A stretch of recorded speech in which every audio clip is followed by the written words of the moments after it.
I love how easy it is to color in images with layering stencils.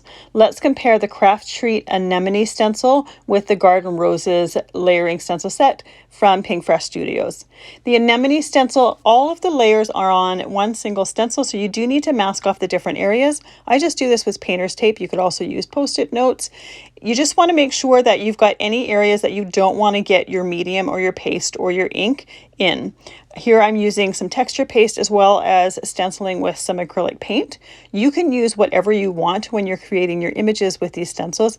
They're very versatile. You can even use some sprays or glitter paste with them. But you do want to make sure to be careful to mask off different areas.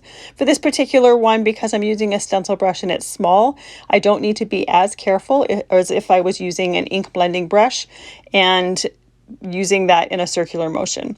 For the Pinkfresh Studios stencils, because there's 5 different stencils in the set, each layer has its own stencil, so you don't have to mask off different areas. You just need to make sure to tape it down nicely. Once again, same as the Craftreat one, you can use different mediums. You don't have to just use distress inks or ink pads. You can use texture paste or glitter paste or shimmer sprays. Both are a great way to create a beautiful image for the front of your card, and both give great detail to those images. They just do it in a little bit of a different way, but both give opportunities to let your creativity soar.